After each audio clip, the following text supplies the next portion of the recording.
Siempre que uno mira atrás puede ver la conexión entre las cosas, puede rastrear el camino hacia atrás.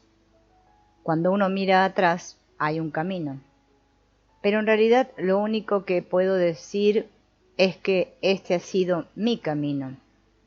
Puedo decir que cada paso de ese camino me llevó al siguiente punto del camino. Puedo caracterizarlo y decir que cada paso fue una preparación para ir al siguiente lugar del camino, si quiero expresarlo en esos términos. Pero lo único que hay es una secuencia de acontecimientos, y en realidad solo estoy mirando la secuencia de eventos que identifico. Hay muchos otros acontecimientos que escapan a mi atención. Esos que tengo en cuenta solo son los que elegiría para escribir mi biografía, por así decir. Unos pocos eventos significativos a los que apunto como si fueran los que forman parte de mi historia, parte de mi camino. Estamos hablando de cómo se crea la historia, mi historia, tu historia. Simplemente eliges un par de sucesos significativos para crear un relato. Pero literalmente ha habido miles de millones de acontecimientos en nuestro pasado que nos han afectado directamente y ni siquiera somos conscientes de la mayoría de ellos. Es decir, que la causa es una noción, la causa es arbitraria. Si tomo un suceso, cualquier suceso, y con suficiente imaginación lo puedo vincular con el suceso siguiente, puedo decir que este ha sido su causa. También puedo decir que no hay causa, o puedo decir que hay millones de causas. Entonces, ¿no hay una receta en esta enseñanza que lleve a la iluminación? Usar como indicador que la iluminación es la comprensión de que no hay un agente separado. ¿Es solo eso? Eso es una descripción, no es una prescripción. ¿Y puede uno iluminarse aunque no entienda ese concepto? Por supuesto. De hecho, ese concepto tiene que dejarse atrás para que se produzca la iluminación. La iluminación no puede darse en presencia de ese concepto. Pero, ¿no es ese concepto un preliminar, aunque en la última etapa pueda obstruir la iluminación?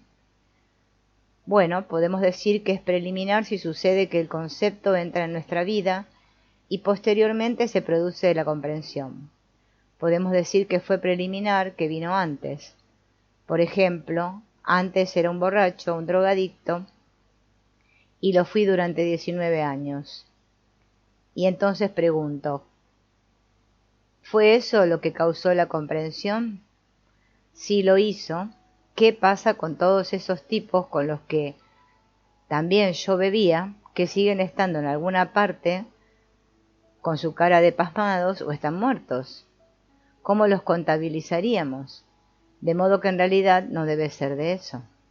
Sin embargo, fue lo preliminar, ocurrió antes. Claro, yo insisto en ser el que hace. Evidentemente la iluminación no se va a producir si sigo insistiendo esto y no tendré la cabeza dentro de la boca del tigre, ¿verdad? No, tu cabeza ya está en la boca del tigre. Puedes insistir en que eres el que hace o insistir en que no eres el que hace. Es la conciencia la que está insistiendo a través de ti en que eres el hacedor o en que no lo eres. Si se va a producir la comprensión a través de este mecanismo cuerpo-mente, no importa qué conceptos floten alrededor. Todos se disuelven en la comprensión. Los buenos y los malos, los útiles y los obstructores, todos se van. Ramesh Balsekar dijo que si el discípulo siente que tiene que estar cerca o en presencia física del gurú, eso es una atadura. Por eso parece que la búsqueda, sobre todo la búsqueda apasionada, casi siempre es un bloqueo de la iluminación, porque esa búsqueda implica y refuerza que hay un buscador y separa al buscador de lo que es. Lo que Ramesh Balsekar dice es que la búsqueda no es comprensión. Es otro modo de decir que mientras hay búsqueda no hay comprensión. No hay comprensión última en presencia de la búsqueda.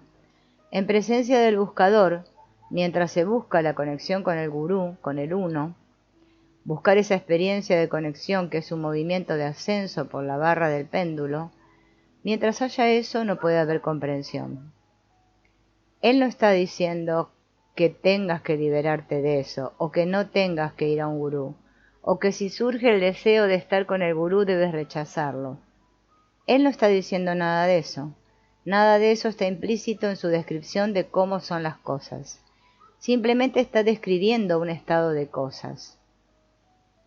Entonces, ¿hay algo que yo atrapado en la ilusión pueda hacer? Estás atrapado en la ilusión buena parte del tiempo, ¿verdad? ¿Dirías que es así?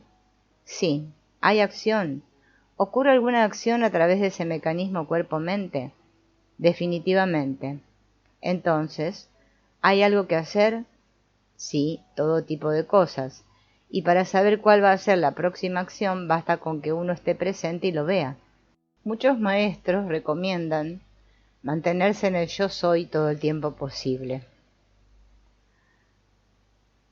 Claro, como si hubiera que recomendar eso a la gente. Cuando lo has conocido dices, quiero volver otra vez. No te hace falta que ningún maestro te recomiende volver allí. Lo desearás con todo tu ser. Pero yo encuentro que el apremio de estar en el yo soy ocurre muy a menudo. Esto es lo que te ocurre a ti. Creo que voy a tratar de volver al yo soy. Digamos que este no es un pensamiento muy convencional. Esto no es lo que trata de hacer la persona media de la calle. Esta es una actividad que de algún modo es única y solo se encuentra en los mecanismos cuerpo-mente de los buscadores, que son relativamente escasos. Estos mecanismos cuerpo-mente particulares han sido creados, construidos y programados de tal modo que lo que les viene a la mente es, creo que voy a intentar entrar en el estado yo soy, más que quiero conseguir entradas para la ópera o quiero conseguir entradas para el partido de béisbol. De modo que tu manera de entretenerte es diferente.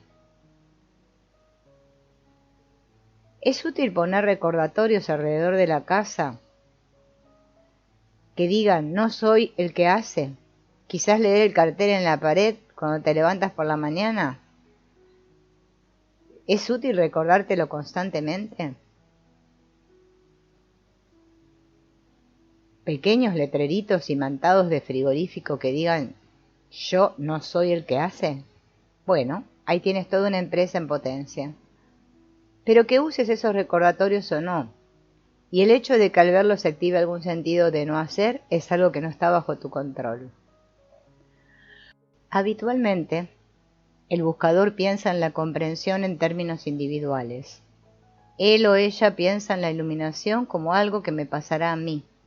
Cuando yo esté iluminado, entonces no tendré ningún problema. No me importará que mis facturas estén pagadas o no. No me preocupará cumplir mis compromisos. Viviré sin trabas ni obligaciones, libre, y todo estira en su sitio. Bien, la comprensión es que todo ya está en su sitio, pero los problemas y las facturas continúan, la incapacidad de satisfacer a todos continúa, todas esas cosas que frustran al mecanismo cuerpo-mente continúan dentro de lo fenoménico, porque el individuo no está iluminado. La iluminación es un estado impersonal, es una comprensión trascendente. No está limitada al mecanismo cuerpo-mente. El organismo cuerpo-mente solo es un aspecto de la totalidad. Lo que se deja atrás es la sensación de ser el hacedor, la sensación de que yo soy, el yo limitado, quien está realizando acciones particulares. La comprensión es que todo es una totalidad unificada, pero esa comprensión no es mantenida por una mente individual. El individuo no sabe eso, la comprensión es trascendente, la comprensión es lo que es. Describamos la experiencia del péndulo. Están allí, en lo alto de la barra del péndulo, diciendo, esta es mi experiencia. Sí, es posible caerse de aquí, volver a la identificación, volviendo hacia la experiencia, pero ese no es el despertar del que hablan los sabios. Y esa experiencia transitoria no es inusual. Se oye hablar de estas cosas en las estructuras de comercialización multinivel de la espiritualidad. Hay alguien que ha tenido una experiencia de la unidad y dice, miren, esto está disponible para ustedes.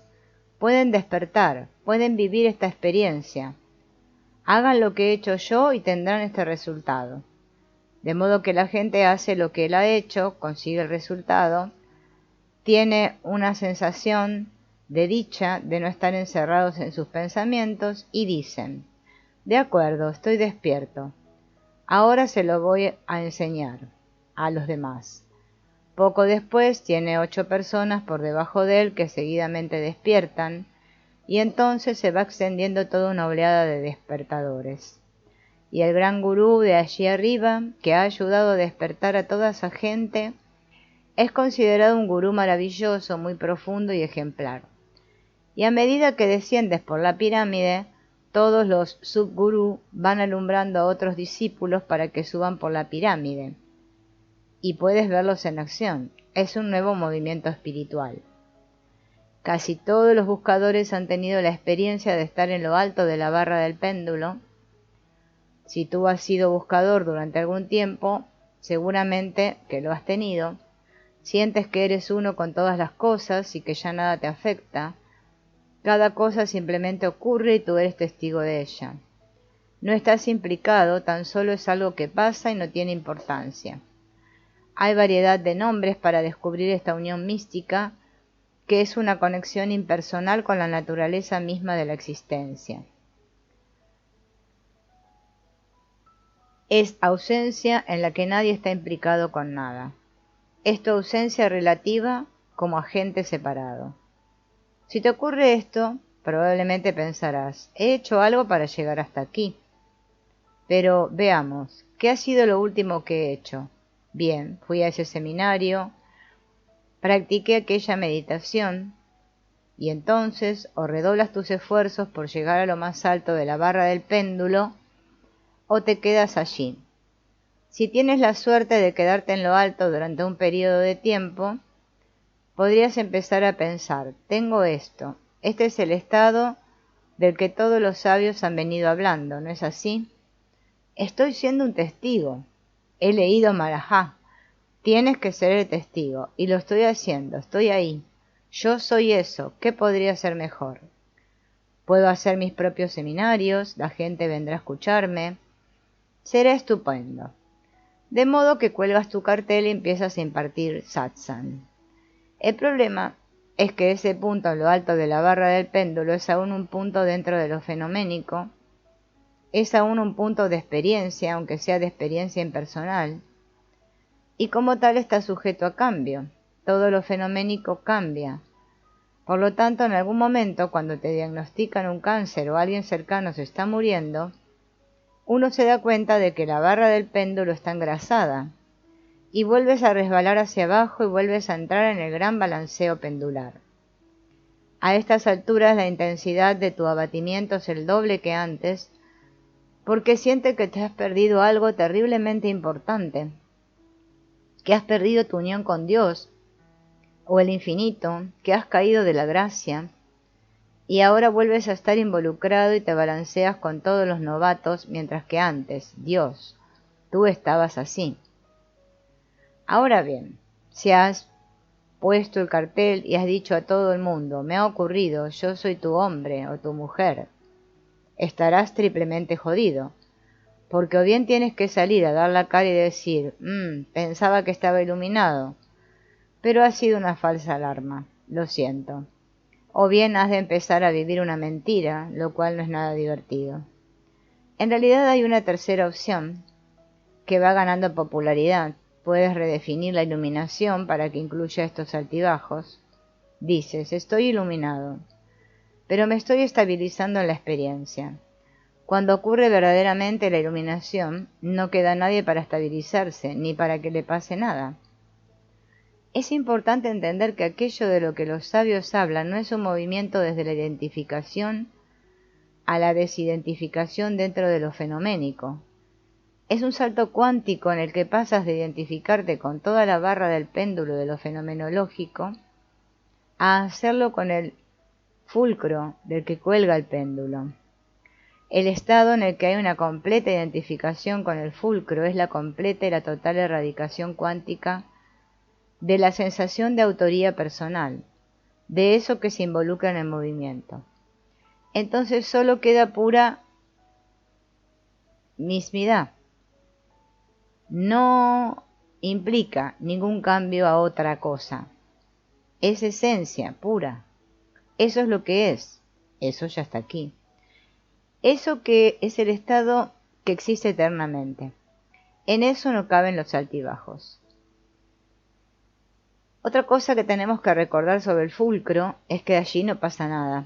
Todo movimiento, toda acción ocurre en torno al fulcro. Sin embargo, no hay nada que pueda mover el fulcro mismo. Por lo tanto, no se trata de que el sabio sea testigo de algo, en el sentido más profundo. El sabio es todas las cosas. No hay experiencia asociada a ese estado. Toda experiencia entra dentro de la relación sujeto-objeto, dentro de lo fenoménico. El movimiento dentro de la comprensión definitiva, esa identificación con la totalidad que llamamos iluminación, es un movimiento en el que no ocurre nada.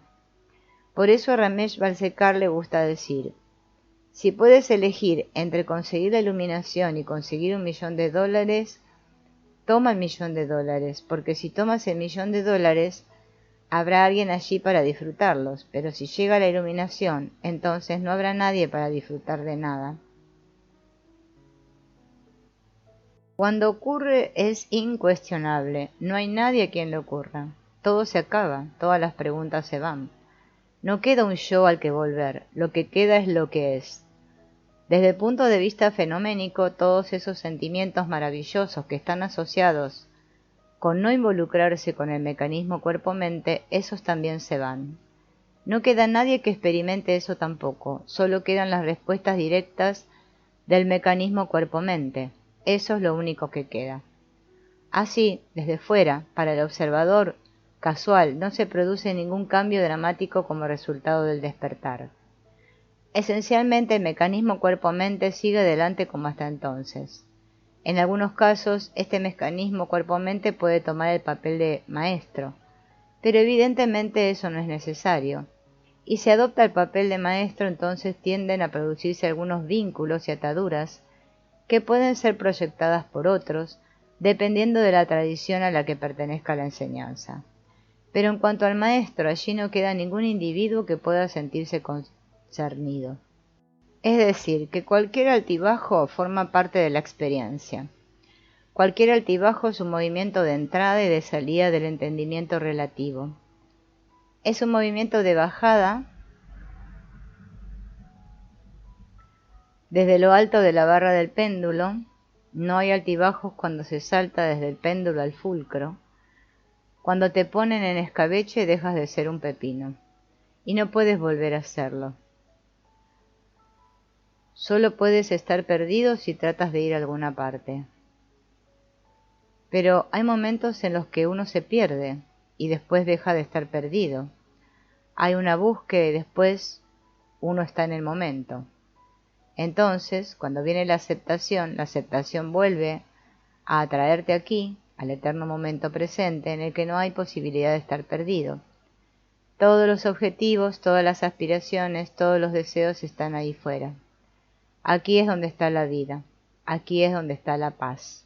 Ese lugar a donde uno quiere ir, ese lugar no existe, porque no hay otro lugar más que aquí.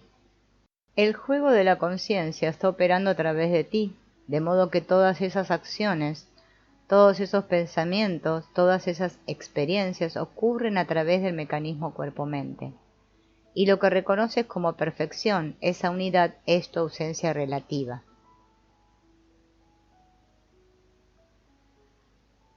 Es el balanceo del péndulo. Ocurre así, y la conclusión de todo esto es que tanto la experiencia de unidad como la experiencia de miedo son experiencias. Parece que una es de naturaleza espiritual y que la otra es poco espiritual, pero no son diferentes. Es un error habitual pensar que el estado experimental de unidad es fundamentalmente diferente de la experiencia del miedo y de la separación. Ambas son experiencias fenoménicas, ambas son capas que recubren lo que es. De hecho, lo que es no tiene una cualidad asociada de miedo o dicha. El estado último de comprensión abarca y absorbe ambos, sin excluir ninguno de ellos. Cuando la comprensión es total, deja de haber preguntas. No es que el sabio tenga todas las respuestas, simplemente el sabio deja de tener preguntas.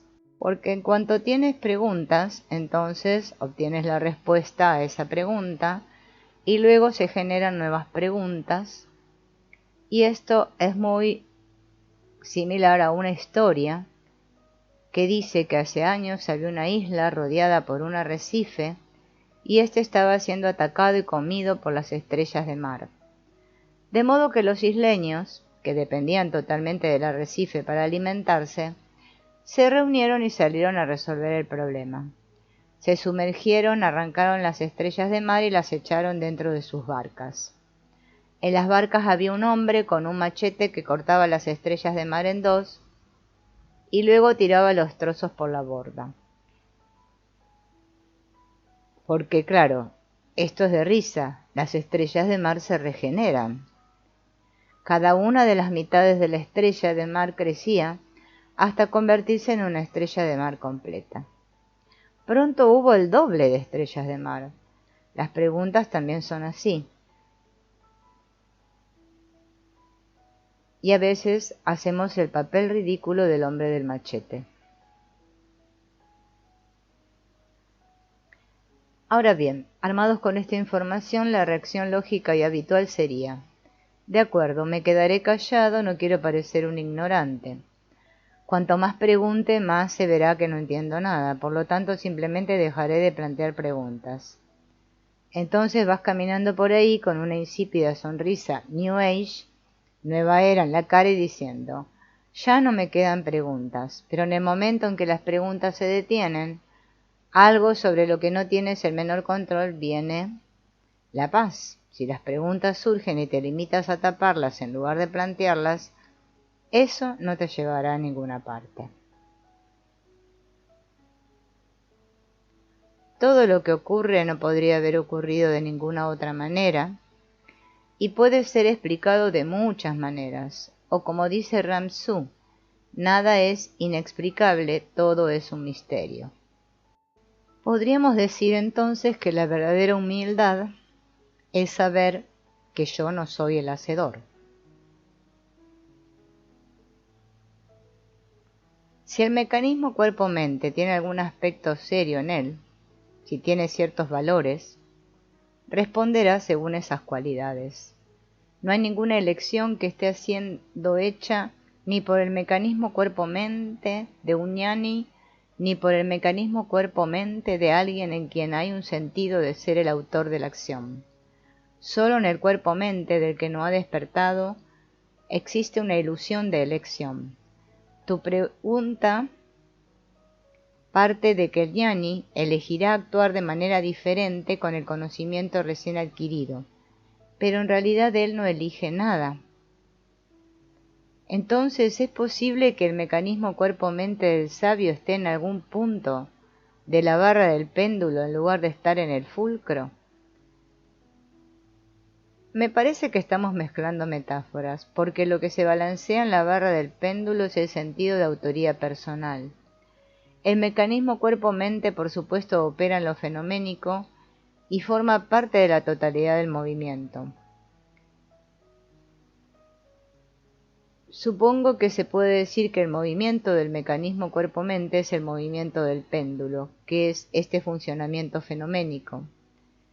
Lo que está ausente en el sabio es el sentido de ser, personalmente, el autor de la acción. Simplemente no está allí. No hay nada que se mueva ni hacia arriba, hacia la experiencia de conciencia impersonal, ni hacia abajo, de vuelta a la experiencia de implicación. Se ha ido y punto. Entonces, en lo que tenemos que centrarnos es en esta cuestión de que no hay seres iluminados. El efecto de abandonar el sentido de actuación personal en el mecanismo cuerpo-mente es muy variado y por eso es difícil determinar cuál será la respuesta de un mecanismo cuerpo-mente concreto. Si preguntamos cómo se comportará este mecanismo cuerpo-mente, cómo responderá, cómo reaccionará, y reaccionará de acuerdo con su naturaleza. Lo que está ausente en un mecanismo cuerpo-mente en el que se ha producido la iluminación es la sensación de ser el hacedor, la sensación de estar involucrado en cualquiera de estas cosas. La respuesta forma parte de la naturaleza del mecanismo cuerpo-mente. Podríamos decir que hay un reconocimiento de un deseo, pero incluso decir que hay un reconocimiento del deseo de tomar una hamburguesa, por ejemplo, es ir demasiado lejos. Aquello que reconocería que ese deseo está presente ha desaparecido. Simplemente hay deseo de una hamburguesa. Se produce la siguiente frustración cuando hay un deseo de una hamburguesa y no podemos tomarla, pero eso es experimentado como parte de lo que es. Y dices, quiero estar iluminado porque no me gusta la frustración. La frustración me frustra y me hace infeliz. No me gusta estar frustrado, no me gusta estar infeliz, no me gusta esta sensación de no conseguir lo que quiero. Por eso, si me ilumino, no voy a tener que experimentar eso más, lo que al mismo tiempo es cierto y no es cierto. Es cierto en la medida en que no vas a tener que experimentar eso más, pero el alivio o la satisfacción que obtendrás al no experimentarlo tampoco estará allí. Hay una gran historia sobre Milarepa que cuenta que uno de sus discípulos iba caminando por un campo y vio a Milarepa sentado en medio del campo llorando inconsolablemente. El discípulo corrió hacia él y dijo, «Maestro, maestro, ¿qué es lo que pasa?» Milarepa levantó la mirada y dijo, «Acabo de recibir la noticia de que mi hijo ha muerto». «Pero maestro, nos ha estado diciendo que todo esto solo es un sueño, una ilusión», dijo el discípulo. «Sí, es un sueño, es una ilusión, pero la muerte de un hijo es la ilusión más dolorosa de todas», respondió finalmente Milarepa. Por eso el mecanismo cuerpo-mente reacciona de acuerdo con su naturaleza. Cuando pierden lo que aman, la mayoría de los seres humanos experimentan dolor y pérdida. Puedes decir que el sabio opera a través del cuerpo humano y por lo tanto está sujeto al mismo tipo de experiencias emocionales que cualquier otro mecanismo cuerpo-mente. Pero la gente toma a sus líderes, sean espirituales, religiosos o de cualquier tipo, y los pone en un pedestal. Después disfrutan secretamente al verlos caer, y siempre acaban cayendo. La posición sobre el pedestal es insostenible, a menos que la persona esté muerta. Lo que separa el mecanismo cuerpo-mente del sabio de la persona normal es que el sabio no se atribuye ninguno de estos pensamientos, acciones o emociones. Son una respuesta del mecanismo y el mecanismo responde de acuerdo con su naturaleza, que es su constitución genética combinada con el condicionamiento subsiguiente. Y el condicionamiento subsiguiente es dinámico, de modo que en este instante exacto este mecanismo cuerpo-mente reaccionará de acuerdo con la suma total de su genética y de su condicionamiento hasta este momento. Sin embargo, al momento siguiente otro pensamiento habrá pasado por la mente o se habrá producido otro cambio hormonal en el cuerpo, por lo que el organismo será diferente y reaccionará al mismo estímulo de manera diferente. Mientras que en el momento anterior el organismo puede haber estado muy pasivo, al momento siguiente puede reaccionar al mismo estímulo enfadándose. La reacción es completa y absolutamente diferente. Ahora bien, el sabio no ve ni considera que todo esto es de naturaleza mecánica, porque no está separado de ello en absoluto. El sabio es simplemente un instrumento de ello que no se atribuye la acción. Y esa es la única diferencia. ¿Eso significa que el sabio no se identifica con los pensamientos o con las emociones que pasan? Podríamos decirlo así, el mecanismo cuerpo-mente se identifica con los pensamientos y emociones, que son parte de todo el paquete, están siendo experimentadas como parte del paquete. Pero esa experiencia forma parte del funcionamiento global de la totalidad, que es donde reside la identificación del sabio. El sabio es el supremo experimentador del placer y del dolor, simplemente porque no hay filtro entre el experimentador y la experiencia. Se puede decir que el sufrimiento es una experiencia secundaria. Se presenta como una reacción a la experiencia inmediata. Cuando experimentas dolor y después hay implicación, la implicación dice: este dolor es intolerable, no voy a poder soportarlo. ¿Qué pasará si esto sigue así durante semanas? Me volveré loco. Eso es sufrimiento, y eso es lo que el sabio no hace. El sabio no dispone del mecanismo para que eso pueda ocurrir. Cuando piensas en este despertar, que es un evento impersonal que ocurre a través de un mecanismo cuerpo-mente, tienes que asumir, por tu propia experiencia de vida, que allí hay alguien a quien le ocurre esta experiencia. No puedes imaginar un suceso impersonal de esta índole, ni puedes imaginar un estado de experiencia impersonal, porque tal cosa no existe.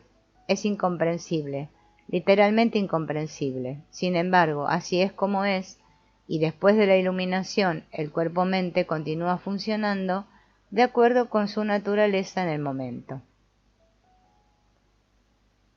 Del mismo modo que no cambia tu huella dactilar. Claro, tu huella dactilar no cambia, pero tu personalidad está en flujo constante. En el sabio sigue habiendo una mente. Si no quedara mente en el sabio no podría funcionar. Si el sabio no pudiera recordar, si el sabio no tuviera memoria, no sabría su nombre. No sabría quién es su esposa, no sabría dónde vive, no sabría que esto es un teléfono celular, no tendría ninguna capacidad de distinguir entre las cosas, porque esa información reside en la memoria, en la mente. Y el sabio sigue teniendo una mente. Lo único que el sabio no tiene es el sentido de acción personal, el sentido de yo soy el que hago. Solo hay pura acción, que pasa a través del mecanismo cuerpo-mente del sabio.